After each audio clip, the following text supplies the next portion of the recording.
Ruas TV, rutin walaupun sedikit. Bismillahirrahmanirrahim.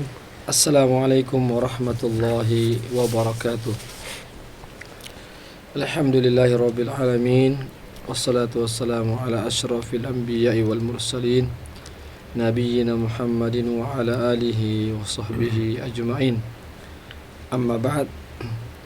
Pemirsa Ruas TV yang dimuliakan Allah Subhanahu wa taala,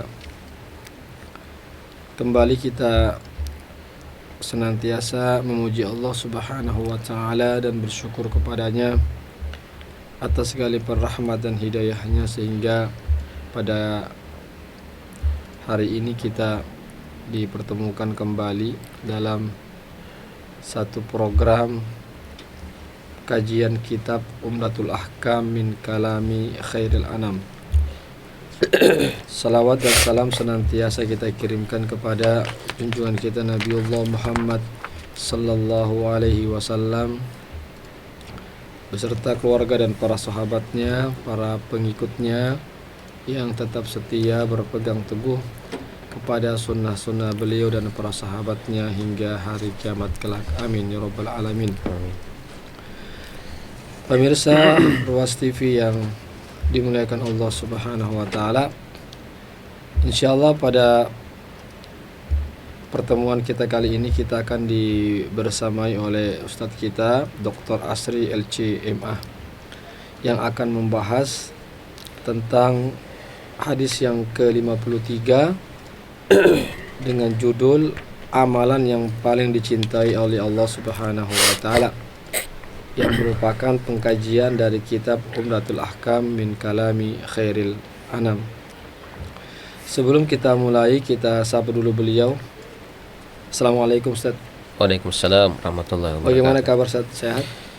Alhamdulillah ala kulli hal Ustaz. Alhamdulillah ya. Sekalipun sih agak flu-flu ya. Iya, meskipun Ya, alhamdulillah. ada flu batuk ya. Nah, insyaallah. Musimnya ini ya. Mudah-mudahan kita diberikan kesembuhan semua. Amin amin ya. Benar. Pemirsa Ruas TV yang dimuliakan Allah Subhanahu wa taala. Ya, ini pengkajian hadis ini sangat penting sekali ya. Kita ingin mengetahui lebih dalam amalan apa yang paling dicintai oleh Allah Subhanahu wa taala. Ini kita tentu akan semakin penasaran ya. Pemirsa juga ingin tahu amalan apa yang sangat dicintai oleh Allah Subhanahu wa taala.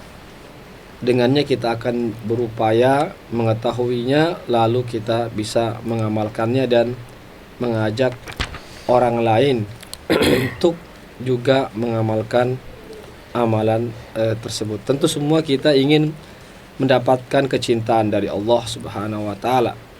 Ya, tapi bukan cuma sekedar keinginan, bukan cuma sekedar harapan, tetapi harus ada pengamalan, harus ada perbuatan kebaikan yang kita lakukan agar dicintai Allah. Dan pada kali ini ada amalan yang paling dicintai oleh Allah. Amalan apakah itu? Insyaallah kita akan dengarkan ya kajian yang akan dibawa oleh Ustadz kita Dr. Asri. Mudah-mudahan bermanfaat bagi kita semuanya. Pada beliau kita persilakan. Silakan Ustaz. Baik. Jazakumullahu khairan Ustaz. Iya. Bismillahirrahmanirrahim. Alhamdulillahi rabbil alamin. Wal aqibatu lil muttaqin wa la udwana illa 'alal zalimin. Wa asyhadu an la ilaha illallah wahdahu la syarika lah. Wa asyhadu anna Muhammadan 'abduhu wa rasuluhu. Allahumma shalli wa sallim ala sayyidina Muhammadin wa ala alihi wa sahbihi ajma'in. Amma ba'd. Ayyuhal musyahidin wal musyahidat, pemirsa Ruas TV yang insyaallah dimuliakan oleh Allah Subhanahu wa taala. Alhamdulillah, pada kesempatan ini kembali kita bersama-sama untuk senantiasa memuji dan bersyukur kepada Allah Subhanahu wa taala yang masih melimpahkan kepada kita begitu banyak nikmat-nikmatnya, sehingga kita masih bisa menjalankan berbagai macam aktivitas kita, utamanya ketika kita masih diberikan taufik oleh Allah Subhanahu wa taala untuk senantiasa berada dalam ketaatan-ketaatan kepadanya. Kemudian salawat dan salam juga senantiasa tercurahkan kepada baginda Rasulullah Muhammad sallallahu alaihi wasallam, kepada para sahabat yang mulia, para tabi'in dan atba'ut tabi'in, serta orang-orang yang senantiasa berupaya untuk meniti jalan mereka dengan baik sampai hari kiamat. Sebagaimana disebutkan tadi oleh Ustaz kita, ya, berkaitan dengan pembahasan kita pada kesempatan ini, kita akan bahas hadis yang ke-53 dari hadis-hadis yang dikumpulkan oleh Imam siapa lagi pengarang kitab ini, ya, Ibnu Qudamah Al-Maqdisi rahimahullah ta'ala, dalam kitab beliau, kitab Umdatul Ahkam min Kalam Khairul Anam. Sebenarnya hadis ini sudah masuk pembahasan tentang bab salat, ya. Yang disebutkan dalam kitab beliau menyebutkan babul mawaqit, ya. Bab pembahasan tentang waktu-waktu salat. Dan boleh disebutkan ketika membahas tentang salat ini, beliau menyebutkan hadis pertama adalah hadis ini, ya. Karena di dalamnya Rasulullah SAW menyebutkan amalan yang paling dicintai oleh Allah Subhanahu wa taala, dan ternyata dalam hadis ini disebutkan hal yang paling pertama adalah melaksanakan salat pada waktunya. Baik. Kita akan bacakan hadisnya sama-sama, ya.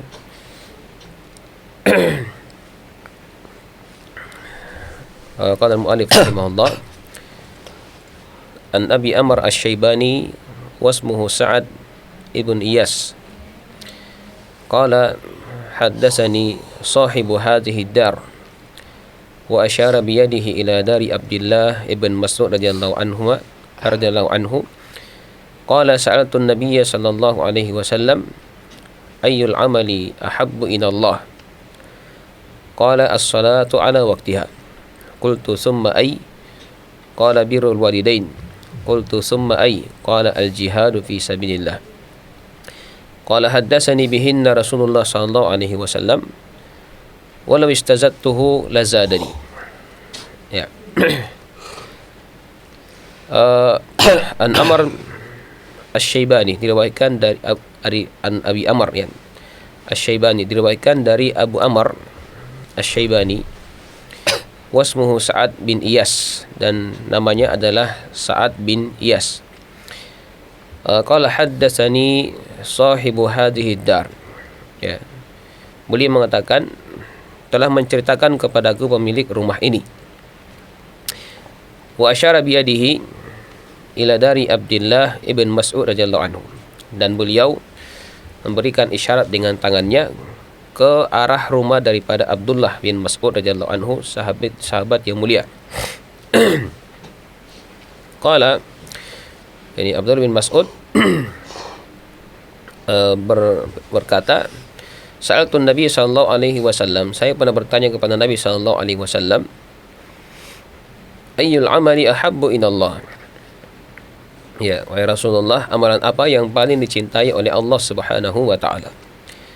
Qala, maka beliau bersabda, as-salatu ala waqtiha, melaksanakan salat pada waktunya.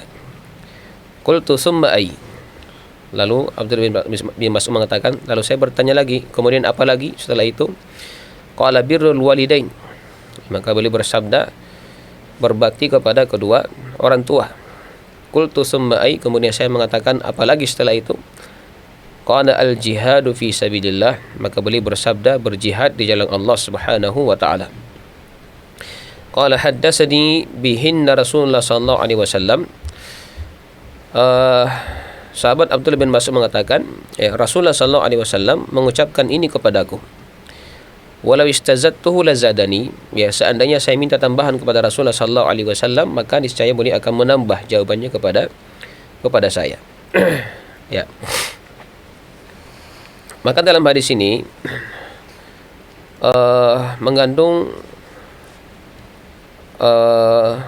pertanyaan sahabat yang mulia Abdullah bin Mas'ud yang berkaitan dengan tingkatan-tingkatan amalan yang dicintai oleh Allah Subhanahu wa taala. Nah, sedikit berkaitan dengan perawi hadis ini ya, yang meriwayatkan dari sahabat Abdullah bin Mas'ud radhiyallahu anhu, yaitu yang kunyahnya adalah Abu Amr Asy-Syaibani yang bernama Sa'ad bin Iyas. Ya. Beliau ini disebutkan bahwasanya termasuk tabi'iyun mukhadram. Ya, tabi'iyun mukhadram di sini maksudnya beliau adalah seorang tabi'in. Namun sebenarnya beliau sesama dengan para sahabat. Artinya beliau hidup pada zaman Nabi sallallahu alaihi wasallam masih hidup. Hanya saja beliau tidak sempat bertemu dengan Rasulullah sallallahu alaihi wasallam. Maka disebut dengan mukhadram karena beliau disebutkan adrakal jahiliyah wal Islam. Ya. Abu Amr Asy-Syaibani ini atau Sa'ad bin Iyas itu masih mendapatkan zaman jahiliyah, juga mendapatkan zaman kedatangannya Islam. Ya. Dan beliau termasuk sahabat dari Abdullah bin Mas'ud radhiyallahu anhu dan banyak meriwayatkan dari beliau hadis-hadis, dan dikabarkan bahwasanya beliau ini diberikan karunia oleh Allah Subhanahu wa taala memiliki umur yang panjang sampai 101 tahun ya. Atau ada mengatakan 120 tahun ya, 120 tahun, meninggalnya itu pada tahun 101 Hijriah ya. Ada juga mengatakan meninggalnya adalah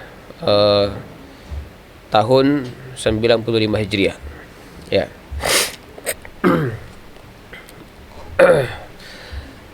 Kemudian di dalam hadis ini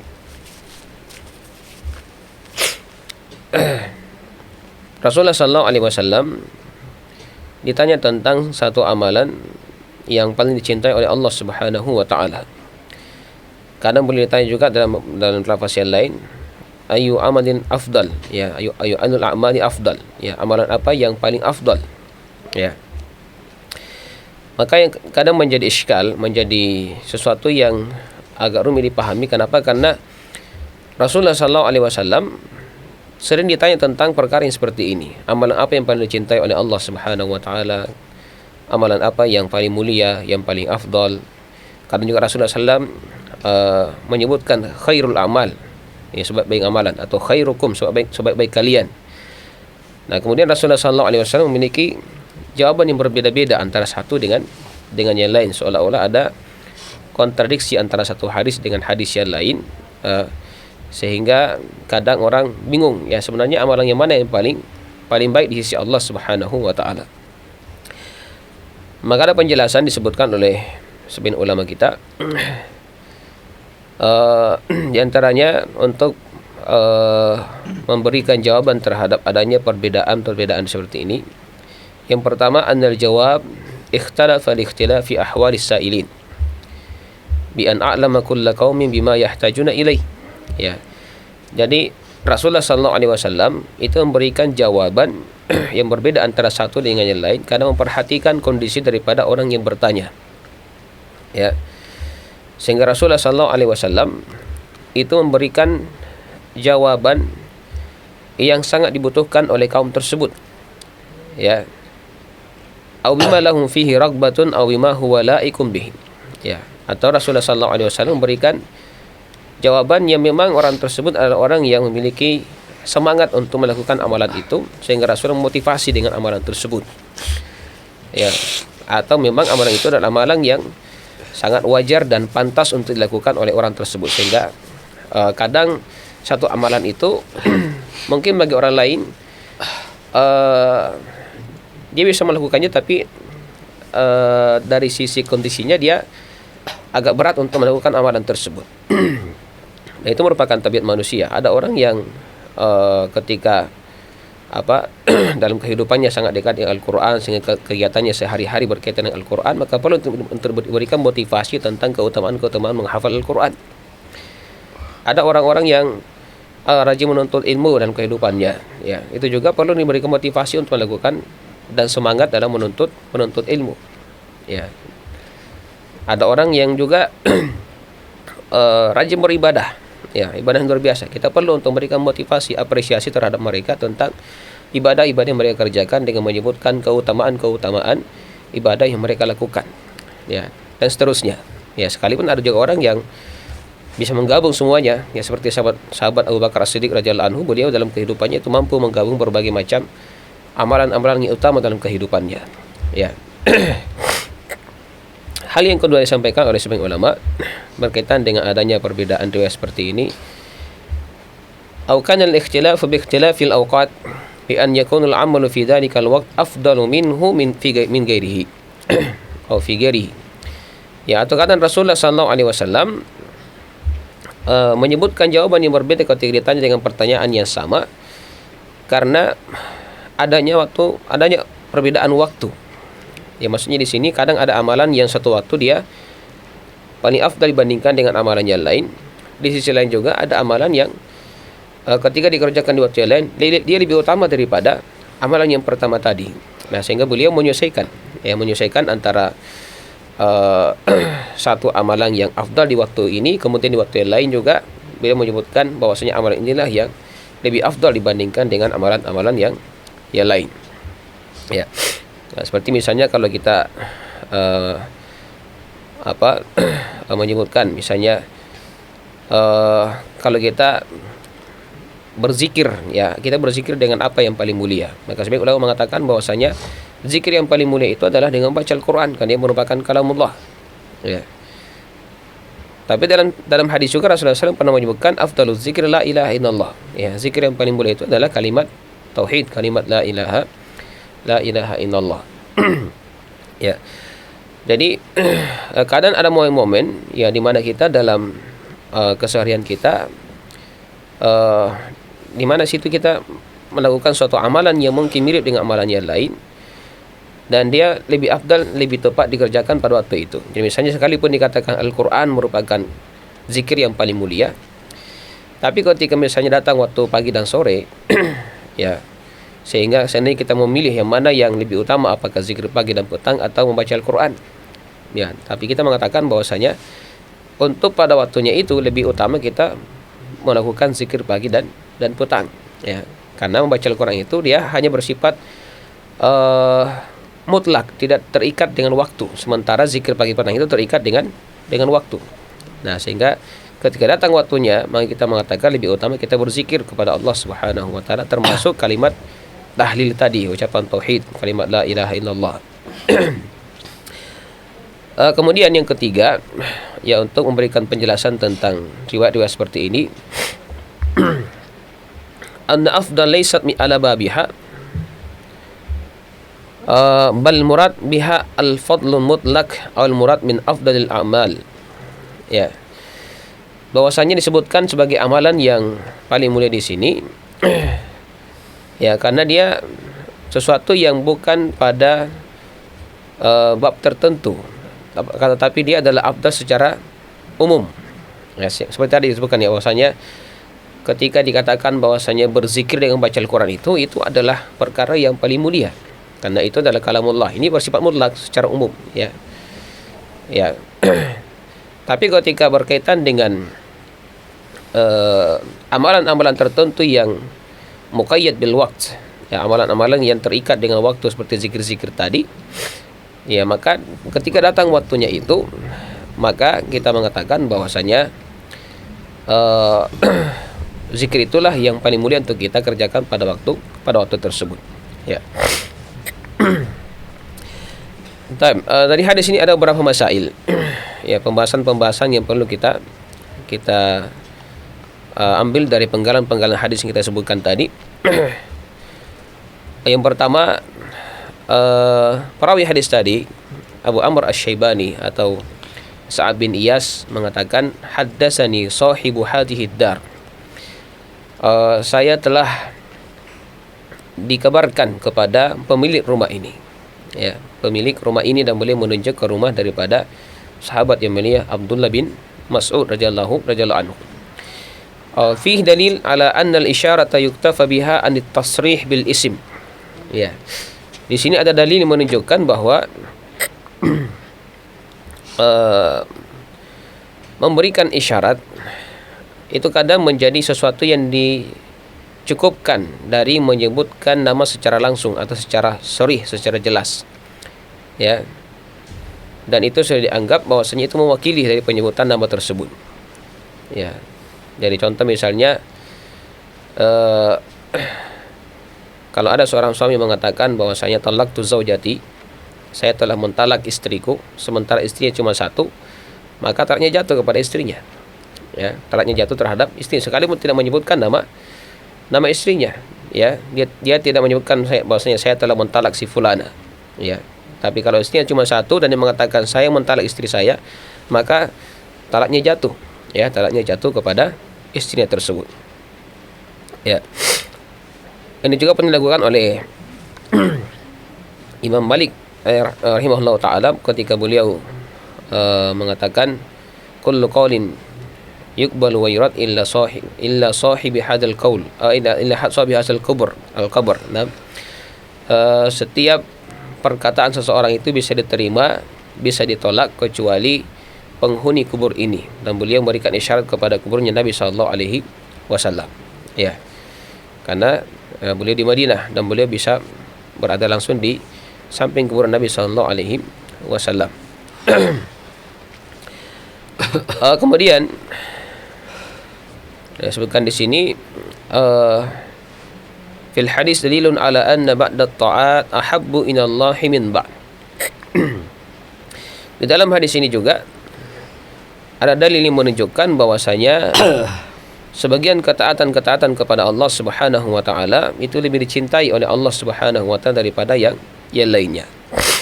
Ya. Nah, sehingga di sini bisa dipaham bahwasanya yang namanya amal-amal kebaikan itu atau ketaatan-ketaatan kepada Allah Subhanahu wa taala itu bertingkat-tingkat antara satu dengan yang lain. Nah, tentunya Rasulullah SAW menyebutkan tingkatan-tingkatan amalan ini untuk memberikan motivasi kepada seorang muslim untuk melakukan ketaatan-ketaatan kepada Allah Subhanahu wa taala dengan amalan-amalan yang mulia tersebut dan memperbanyak ya daripada amalan-amalan yang lain. Nah, kita lihat di sini Rasulullah SAW menyebutkan 3 perkara ya termasuk amalan yang paling dicintai oleh Allah Subhanahu wa taala. Yang pertama, Rasulullah bersabda ketika ditanya, amalan apa yang paling dicintai oleh Allah Subhanahu wa taala? Maka beliau menjawab, as-salatu ala waktiha. Melaksanakan salat pada waktunya. Yakni melaksanakan salat pada waktunya di sini yakni seorang muslim itu senantiasa menjaga waktu-waktu salatnya. Ya, dia tidak mengakhirkan daripada waktu-waktu salat tersebut. Tapi bukan berarti bahwasanya kalau dikatakan melaksanakan salat pada waktunya itu yang afdal, berarti boleh kita melaksanakan salat di luar waktunya. Karena melaksanakan salat pada waktunya hanya sebatas afdaliyah, ya, amal yang paling mulia, ya. Bukan itu yang dimaksud di sini, ya. Makanya sebagian riwayat disebutkan bahwasanya dimaksud dengan as-salatu ala waqtiha di sini adalah as-salatu fi awwali waqtiha. Ya. Yang dimaksud dengan salat pada waktunya di sini adalah melaksanakan salat pada awal waktunya. Ya, sekalipun ada beberapa riwayat ketika Rasul ditanya dalam hadis Ummu Farwah misalnya, bahwasanya Nabi sallallahu alaihi wasallam ditanya ayyul amali afdal, amalan apa yang paling afdal? Maka beliau bersabda as-salatu fi awwali waqtiha. Juga dalam hadis yang lain yang diriwayatkan oleh Ibnu Khuzaimah dan Ibnu Hibban rahimahullah taala dalam sahih kedua sahihnya sama, ya, beliau mengucapkan Rasul bersabda as-salatu fi awwali waqtiha, ya, melaksanakan salat pada awal waktunya. Taib. Jadi sekalipun hadis ini merupakan hadis-hadis yang disebut oleh para muhaddisin sebagai hadis yang tidak kuat, ya, tapi bisa dijadikan sebagai pendekatan untuk memahami hadis ini bahwasanya dimaksud dengan salat pada waktunya adalah salat di awal waktu, karena itu menunjukkan semangat yang tinggi bagi seorang hamba atau dari seorang hamba ketika mereka senantiasa menjaga waktu-waktu salatnya di awal waktunya. Dan kebanyakan orang yang bisa menjaga salatnya di awal waktunya itu adalah orang-orang yang melaksanakan salat berjamaah di masjid. Ya, makanya Rasulullah SAW memberikan motivasi bahwasanya amalan yang paling dicintai oleh Allah Subhanahu wa taala ketika dia dijaga oleh sang hamba itu dilaksanakan pada awal waktunya. Yang kedua, setelah amalan salat pada waktunya ini, dan sahabat Abdullah bin Mas'ud bertanya, apalagi setelah itu wahai Rasulullah? Maka Rasulullah menjawab, birrul walidain, ya, berbakti kepada kedua orang tua. Ya. Jadi kedua orang tua ini adalah orang yang sepatutnya kita jadikan sebagai orang yang kita paling hormati, ya, dan kita paling kedepankan kepentingannya atas orang lain di permukaan bumi ini, ya. Ya, kenapa? Karena orang tua kita telah memiliki jasa yang begitu besar terhadap diri kita, ya. Allah Subhanahu wa taala telah menggambarkan Al-Qur'an pengorbanan seorang ibu misalnya, ya. Hamalatuhu ummuhu kurhan ala kurhin, ya. Ibunya telah membawanya dalam perutnya itu, ya, dalam kondisi yang sangat sesuatu yang sebenarnya sesuatu yang dibenci oleh manusia, tapi dia rela untuk melakukannya. Dalam ayat lain dikatakan wahnan ala wahnin, ya. Sang ibu itu telah mengandung anaknya itu dalam kelemahan di atas kelemahan, ya, wahnan ala wahnin, ya. Afisaluhu fi amain, ya. Ibu telah menyusuinya selama 2 tahun, baru setelah itu dia menyapihnya, ya. Kemudian orang tua kita, termasuk bapak kita, telah mendidik kita, ya, sampai kita menjadi dewasa, bisa mandiri, memberikan nafkah kepada kita dan seterusnya. Maka tidak ada yang lebih berjasa daripada kedua orang tua kita. Maka sangat pantas kalau Rasulullah SAW menyebutkan bahwasanya amalan setelah kita mengabdikan diri kepada Allah Subhanahu wa taala adalah bagaimana kita bisa senantiasa berbakti kepada kedua orang tua kita. Dan Rasul menggunakan kata-kata albir. Ya. Albir dalam bahasa Arab itu adalah disebutkan ismun yashmulu kulla suwaril ihsan. Ya, dia merupakan nama yang mencakup segala macam bentuk kebaikan. Ya, kalau dikatakan birrul walidain, ya, segala macam bentuk kebaikan itu diarahkan kepada kedua orang tua kita. Ya. Apakah itu mulai dari berbuat baik kepadanya dalam bentuk memasukkan kegembiraan ke dalam hati kedua orang tua kita, ya, baik berupa ucapan maupun perbuatan, ya. Masuk ke dalamnya adalah memiliki sikap lemah lembut terhadap kedua orang tua kita, ya. Menjaga dan memelihara kedua orang tua kita apalagi ketika mereka sudah sangat membutuhkan untuk dijaga, ya. Ketika mereka berada dalam kondisi yang sudah tua misalnya, atau sakit-sakitan dan seterusnya, maka sang anaklah yang sangat berkewajiban untuk menjaga kedua orang tuanya. Ya, termasuk di sini bentuk kebaikan adalah tidak melakukan hal-hal yang mengganggu kedua orang tuanya, tidak menyakitinya. Ya, termasuk juga adalah misalnya memuliakan, ya, sahabat dekat daripada kedua orang tua kita. Ini bagian daripada berbuat baik atau berbakti kepada kedua orang tua kita. Baik. Kemudian setelah itu, amalan yang ketiga disebutkan Rasulullah SAW adalah al-jihadu fi sabilillah, berjihad di jalan Allah Subhanahu wa taala. Ya. Ini termasuk amalan yang paling mulia yang bersifat amalan badan, yang berjihad di jalan Allah Subhanahu wa taala. Dalam hadis juga Rasulullah SAW pernah menyebutkan wa darwatu sanamihi al-jihadu fi sabilillah, dan puncak keislaman seseorang itu adalah berjihad di jalan Allah Subhanahu wa taala. Sekalipun dalam Al-Qur'an, kata para ulama kita, termasuk para ulama tafsir, mengatakan kalau disebutkan bahwasanya disebutkan secara mutlak, ya, dikatakan al-jihad itu, ya, adalah berperang di jalan Allah Subhanahu wa taala dalam memerangi orang-orang kafir yang memerangi orang umat Islam. Ya, itu makna daripada jihad, ya. Namun, ya, makna jihad sebenarnya bukan hanya sekedar berperang. Jadi disebutkan oleh Imam Ibnu Qayyim dalam kitab beliau Zadul Ma'ad fi Hadi Khairil Ibad, beliau mengatakan atau menyebutkan ada 4 macam bentuk jihad. Ya. Yang pertama disebut dengan jihadun nafs, ya, berjihad melawan hawa nafsu. Ya. Yang kedua jihadus syaitan, ya, berjihad melawan syaitan. Yang ketiga jihadul kuffar, ya, berjihad melawan orang-orang kafir. Dan yang keempat adalah berjihad, ya, jihadul munafikin, berjihad melawan orang-orang munafik. Ya, lalu beliau menjelaskan masing-masing daripada bentuk-bentuk jihad ini. Ya. Ya, jadi intinya kalau seorang hamba dalam kehidupannya itu, ya, yang namanya musuh itu bukan hanya orang-orang kafir yang musuh umat Islam, ya, tapi juga ada hawa nafsu kita yang berada dalam diri kita yang perlu juga untuk kita hadapi, ya, dengan sungguh-sungguh, ya. Ditambah lagi dengan syaitan yang tidak pernah berhenti untuk menggelincirkan manusia, ya.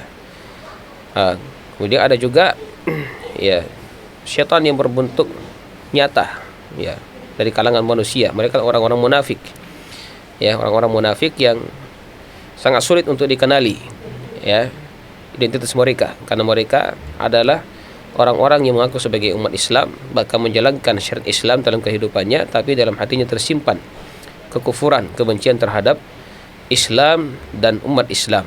Nah, ini juga kata Rasulullah SAW, atau kata Ibnu Qayyim al-Jauziyah mengatakan bahwasanya ini juga adalah sesuatu yang diperintahkan dalam Al-Quran untuk dilawan. Sebagaimana perintah Rasulullah SAW, perintah Allah SWT kepada Nabi kita Rasulullah Muhammad SAW, ya ayuhan Nabi jahidil kuffara wal munafikin, ya, wahai Nabi, berjihadlah melawan orang-orang kafir dan orang-orang munafik, ya.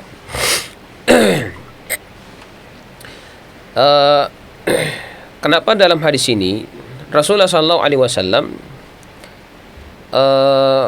langsung menyebutkan 3 amalan yang mulia ini, ya, bukan amalan-amalan yang lain, ya. Apa yang membuat amalan ini menjadi amalan yang paling dicintai oleh Allah Subhanahu wa taala?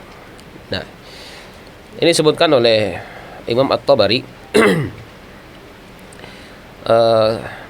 Boleh mengatakan inna manassa an-nabi sallallahu alaihi wasallam hadis salas bizikir, sesungguhnya Nabi sallallahu alaihi wasallam menyebutkan secara langsung 3 perkara ini dalam hadis ini, li'annaha unwanun ala ma siwahu minat ta'at, ya, karena sesungguhnya 3 amalan ini merupakan amalan yang paling nampak, ya, paling nampak daripada amalan-amalan ketaatan yang lainnya, ya. Faman dayya'a as-salat al-mafruḍah hatta yakhruja waqtuha min ghairi 'udhrin ma'a khiffati mu'natiha 'alaihi wa 'azimi fadliha fa huwa lima siwaha adya'. Beliau mengatakan, ya, seperti salat misalnya, ya, maka salat ini merupakan bentuk amalan yang wajib yang telah ditentukan oleh Allah Subhanahu wa taala waktu-waktunya, dan begitu mudah dikerjakan oleh seorang hamba, ya. Maka barang siapa yang menyia-nyiakan salat ini sampai keluar waktunya tanpa ada halangan, ya, dan dia mampu bahkan sangat ringan untuk melaksanakan ibadah salat tersebut, dan dia tahu keutamaan dan keagungan daripada salat itu, maka pasti amalan-amalan yang lain dia akan lebih mudah lagi untuk meninggalkannya.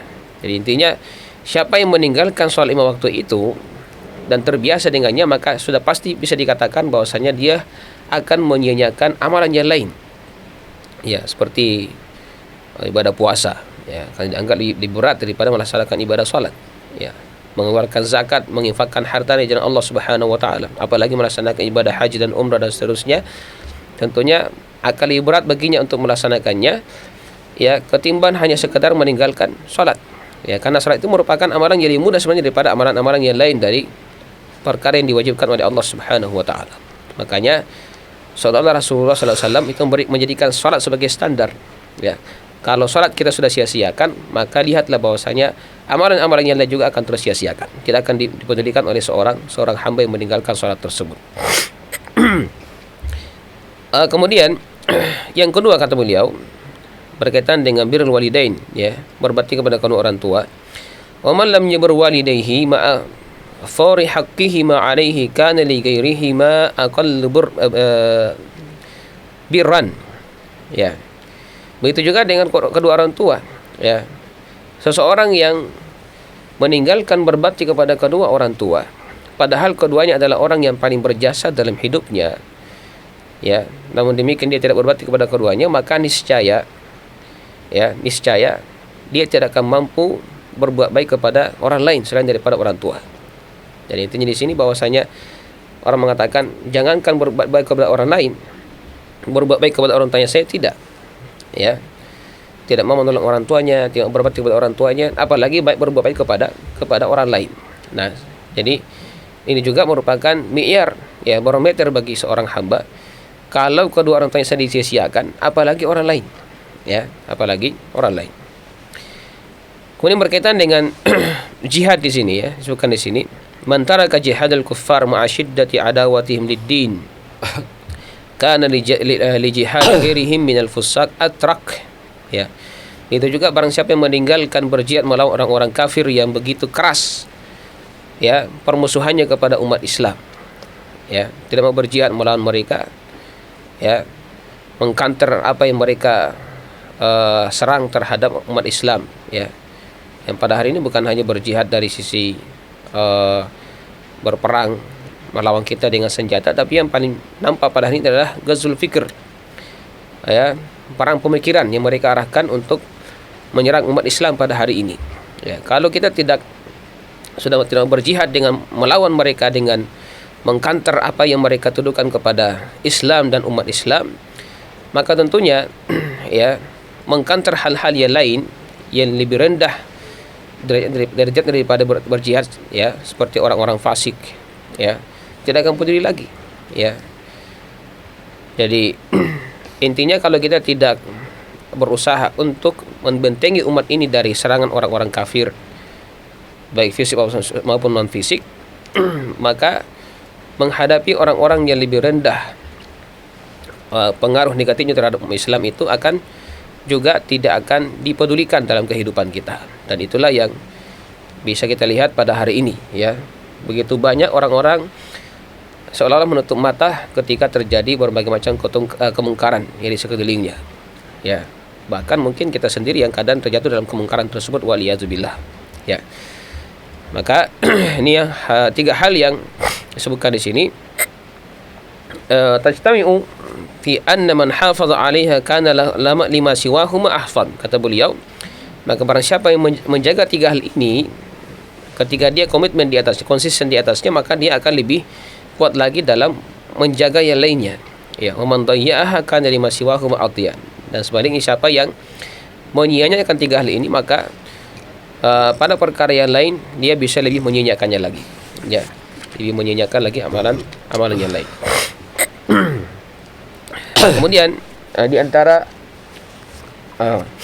masail hadis ini adalah di penghujung hadis ini Abdullah bin Mas'ud radhiyallahu anhu mengatakan, walau istazattuhu lazadani, seandainya saya menambah pertanyaan saya kepada Rasulullah SAW, itu summa ai, kemudian apalagi Rasulullah, kemudian apalagi Rasulullah, kemudian apalagi Rasulullah, maka niscaya Rasulullah sallallahu alaihi wasallam akan menambah, ya, jawabannya kepada saya. Tapi Abdullah bin Mas'ud tidak menambah pertanyaannya itu, ya, karena takutnya bertele-tele dalam memberikan pertanyaan kepada Rasulullah sallallahu alaihi wasallam.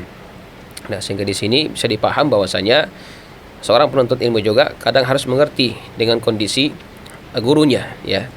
Tidak boleh menghujatnya dengan pertanyaan-pertanyaan yang kadang membuat dia merasa terganggu dengan pertanyaan tersebut, atau mungkin waktunya yang kurang tepat untuk melakukan banyak pertanyaan. Ya. Nah, sehingga di sini kita akan simpulkan ada beberapa kesimpulan dan faidah-faidah daripada hadis ini, ya. Ya, bisa kita amalkan dalam kehidupan kita, atau kita jadikan maklumat dalam kehidupan kita. Yang pertama, hadis ini menunjukkan semangat para sahabat dalam mencari ilmu dan keutamaan. Ya, ini sudah banyak kita sebutkan di hadis-hadis sebelumnya bahwasanya banyak para sahabat baik laki-laki maupun perempuan itu banyak bertanya kepada Rasulullah SAW. Ya, karena memang salah satu kunci ilmu itu adalah as-su'al, ya, bertanya kepada seorang ulama, ya, seorang yang mengerti tentang perkara yang ingin kita tanyakan. Nah, Ini bahkan Rasulullah SAW memberikan isyarat kepada kita, ya. Beliau pernah bersabda, fa inna as-su'al syifa'ul ai atau syifa'ul ai. Ya, sesungguhnya bertanya itu merupakan obat daripada kebodohan. Ya.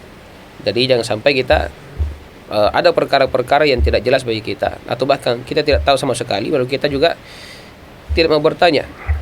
Ya. Karena ada dua karakter yang menghalangi orang untuk bertanya atau menuntut ilmu, ya. Sebagian ulama mengatakan simfani minan nasi la yata'allam, atau simfani minan nas yang la yata'allam simfani minan nas. Ada dua golongan manusia yang susah untuk menuntut ilmu, ya. Apa itu? Yang pertama adalah mustakbir, orang yang sombong, ya. Karena menurut mereka apa yang saya tanyakan saya sudah tahu semua, ya. Ini ada kesombongan dalam dirinya. Yang kedua adalah mustahyin, orang yang malu-malu, ya, karena dia juga malu bertanya, akhirnya dia tidak pernah mengetahui apa yang dia ingin ketahui dari suatu ilmu. Nah, ini perlu kita tiru dari para sahabat kita. Harusnya kita sebagai seorang muslim perlu untuk banyak belajar, ya. Alhamdulillah pada hari ini media untuk belajar sangat banyak, ya, bukan hanya melalui bangku-bangku kuliah atau masuk di pondok-pondok pesantren dan seterusnya. Ya, media seperti ini kita sekarang berada dalamnya itu merupakan salah satu hal yang bisa kita manfaatkan dengan baik untuk belajar dengan baik, insyaallah. Yang kedua, keutamaan salat pada waktunya, dan hal ini merupakan amalan yang paling dicintai oleh Allah Subhanahu wa taala. Ya, kenapa? Karena ibadah salat ini merupakan ibadah ritual yang langsung menghubungkan antara seorang hamba dengan Allah Subhanahu wa taala. Ya, dan salat ini merupakan termasuk perkara yang diwajibkan oleh Allah Subhanahu wa taala. Dalam sebuah hadis kursi Allah juga menjelaskan bahwasanya amalan yang paling dicintai oleh Allah Subhanahu wa taala adalah amalan yang telah diwajibkan oleh Allah kepada hamba-hambanya, dan termasuk salat di sini, ya.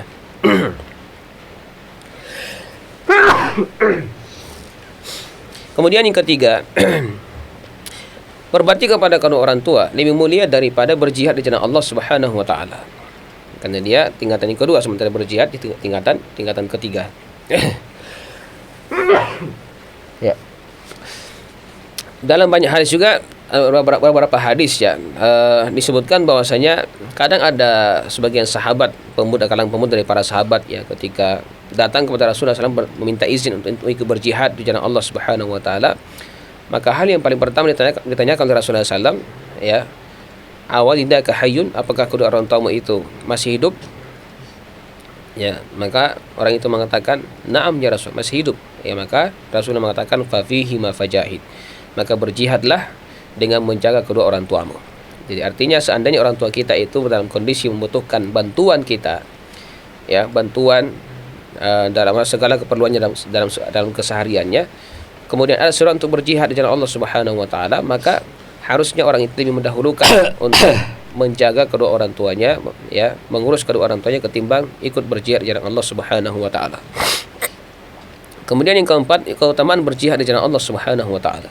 Nah, di sini juga menunjukkan bahwasanya ya, setelah salat pada waktunya, berbakti kepada orang tua, maka amalan yang paling dicintai oleh Allah Subhanahu wa taala adalah berjihad di jalan Allah Subhanahu wa taala. Tentunya berjihad di sini bukan jihad yang serampangan, ya. Jihad yang tentunya memenuhi kriteria-kriteria syariah dalam agama kita, ya, yang tetap di dalamnya ada i'la kalimatillah. Tujuannya adalah untuk meninggikan kalimat Allah Subhanahu wa taala. Yang kelima, hadis ini menunjukkan bahwasanya amalan itu bertingkat-tingkat derajatnya di sisi Allah Subhanahu wa taala. Ada amalan yang paling mulia, ya, kemudian, ya, di bawahnya lagi ada amalan-amalan yang juga mulia tapi tidak sama dengan amalan-amalan yang disebutkan, ya, lebih dulu oleh Allah dan Rasulullah sallallahu alaihi wasallam. Kemudian yang keenam, Allah mencintai amal soleh dan sebagiannya lebih dicintai oleh Allah Subhanahu wa taala atas yang lainnya, ya. Jadi dengan adanya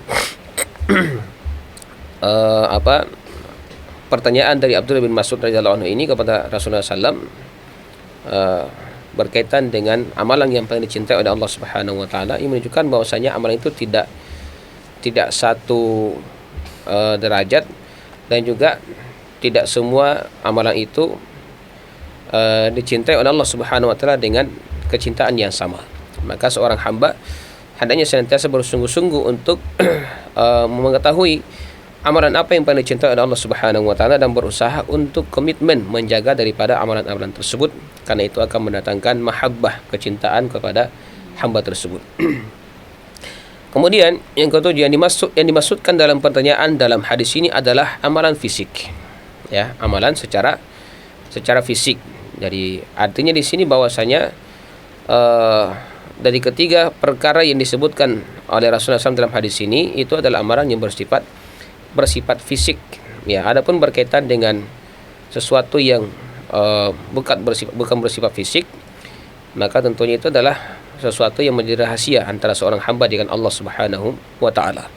Ya, boleh jadi ada orang yang mengamalkan amalan yang lain, ketika maksimal keikhlasannya kepada Allah Subhanahu wa taala bisa menjadi lebih dicintai oleh Allah Subhanahu wa taala daripada amalan-amalan kita sebutkan dalam hadis ini.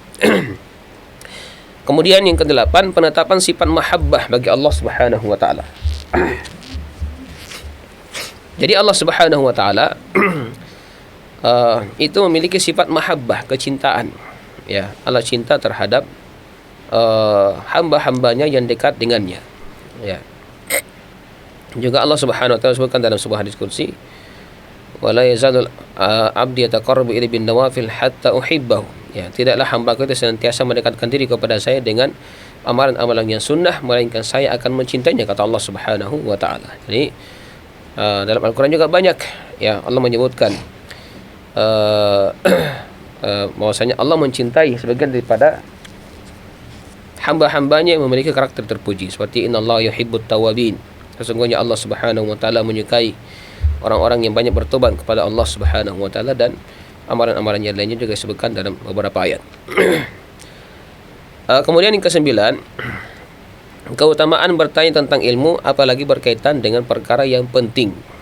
Ini sudah kita sering ulang-ulang ya, bahwasanya seorang muslim harusnya ketika ada perkara yang dia sangat butuhkan dan dia tidak tahu jawabannya, atau dia tidak tahu bagaimana mendapatkan solusi dari apa yang dihadapi, maka hendaknya bertanya kepada orang-orang ulama, kiai, ustadz yang dia siqah, percaya dengan ilmunya. Yang terakhir yang ke-10 disebutkan di sini, meninggalkan sebagian pertanyaan karena takut mengganggu atau karena segan terhadap orang yang ditanya. Artinya di sini bahwasanya ya, sekalipun bertanya itu merupakan perkara yang disyariatkan, dianjurkan ketika menuntut ilmu, tapi jangan juga kelewatan dalam bertanya. Ya, misalnya dalam sebuah majelis ilmu, dia tidak memberikan kesempatan kepada orang untuk bertanya. Pokoknya ketika dibuka pertanyaan, sesi pertanyaan, dia semua monopoli, ya, bertanya kepada gurunya dan tidak berikan kesempatan kepada orang lain. Dan juga tidak beradab, ya, atau kurang beradab. Ya, jadi hendaknya kita bertanya sesuai dengan keperluan kita saja, ya, keperluan kita ya kepada seorang guru, sehingga dia tidak merasa ada haraj, ya, merasa terganggu dengan pertanyaan yang kita ajukan kepada guru kita.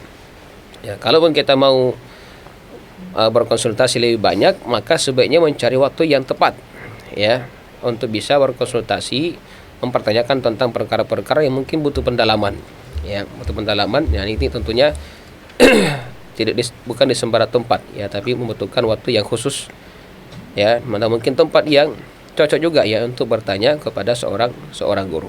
Baik, itu beberapa hal yang kami sampaikan. Semoga ada manfaatnya terkait daripada hadis ini, dan kami kembalikan kepada host kita, Fadhil Ustaz. Ya. Syukran jazilan kepada Ustaz kita Dr. Asri yang sudah memberikan ilmu kepada kita semua, ya, terkait hadis yang ke-53 tentang amalan yang paling dicintai oleh Allah Subhanahu wa taala. Kita pun telah mengetahui, ya, dari pemaparan beliau yang dimaksud amalan yang paling dicintai oleh Allah pada hadis yang ke-53 ini, yaitu ada 3, ya, secara bertingkat. Yang pertama adalah sholat tepat pada waktunya. Yang kedua adalah berbakti kepada kedua orang tua. Yang ketiga adalah jihad fi sabilillah. Ya, semoga kita semua bisa mengamalkan ini, ya, amalan ini, yaitu khususnya yaitu sholat pada waktunya atau di awal waktu, Ustaz ya. Nah, Ustaz. Di awal waktu. Ya, apatah lagi laki-laki ya sangat diperintahkan untuk sholat 5 waktu di masjid secara berjamaah ketika azan dikumandangkan. Itulah yang dimaksudkan oleh Rasulullah SAW. Adapun perempuan ya sholatnya tetap juga di awal waktu ya. Dalam waktu Hanya sholatnya di rumah saja. Sekalipun di rumah Ya, saja. jadi wanita tetap juga mendapatkan keutamaan ini, yaitu sholat di awal waktu, tapi cukup di rumah saja, ya. Adapun di masjid boleh-boleh saja, tapi tidak diwajibkan sebagaimana laki-laki, yaitu sangat ditekankan. Ya. Kemudian yang berikutnya adalah berbakti kepada kedua orang tua. Ya, ini juga penting sekali, berbakti kepada kedua orang tua, baik orang tua kita yang masih hidup ataupun yang sudah meninggal dunia. Kita harus berbuat bakti kepada keduanya. Bahkan ini adalah amalan yang kedua yang Allah paling cintai setelah sholat. Ya, bahkan juga disebutkan dalam ayat bahwasanya Allah memerintahkan untuk mentauhidkan Allah. Yang kedua, memerintahkan kita untuk berbakti kepada kedua orang tua. Ya. Jadi posisinya berbakti kepada orang tua itu menempati posisi yang kedua setelah kita mentauhidkan Allah Subhanahu wa taala. Oleh karena itu, pemirsa sekalian, marilah kita senantiasa berbakti kepada kedua orang tua kita, baik yang masih hidup ataupun yang sudah meninggal dunia. Berbakti ini sebagaimana beliau katakan tadi, albirru itu meliputi semua kebaikan, ya, semua kebaikan. Ya, bisa berupa materi, bisa berupa non materi, ya bisa berupa doa dan seterusnya. Ini yang kita berikan kepada kedua orang tua kita. Bahkan kata beliau tadi bahwasanya berbakti kepada orang tua itu lebih tinggi derajatnya dibanding jihad fisabilillah. Sebagaimana tadi ada sahabat yang mau berjihad, lalu beliau mengatakan, apakah engkau masih memiliki kedua orang tua yang masih hidup? Ya, kata sahabat, iya. Maka kata Nabi, maka hendaklah kamu berjihad kepada keduanya. Artinya hendaklah engkau membantu keperluan-keperluan orang tuamu daripada berjihad fisabilillah. Ini menunjukkan begitu tingginya kemuliaan kedua orang tua kita. Yang terakhir adalah jihad fisabilillah. Jihad fisabilillah. Ya, tadi beliau sampaikan mengutip perkataan Ibnu Qayyim, Ustaz ya. Nah, Ustaz. Ada 4 itu jihad fisabilillah itu. Jadi jihad fisabilillah tidak selamanya harus mengangkat senjata. Senjata, ya. Ya, bisa juga jihad dengan lisan, ya.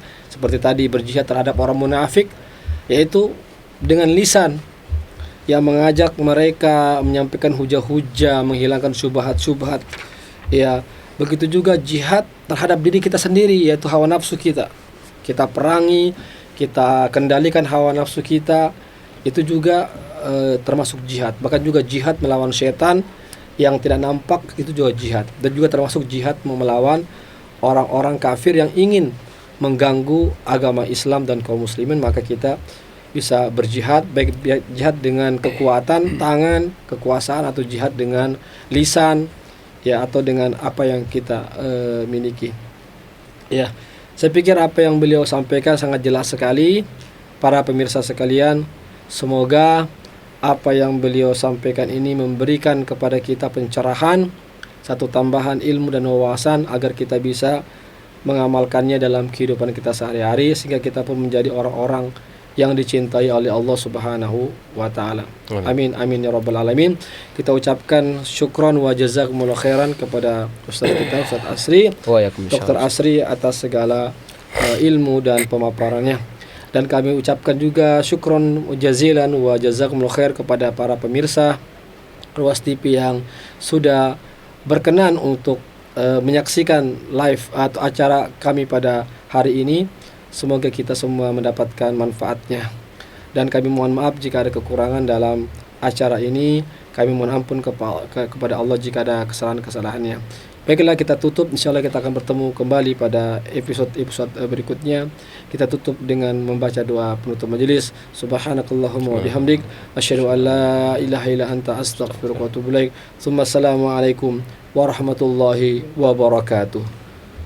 Waalaikumsalam warahmatullahi wabarakatuh.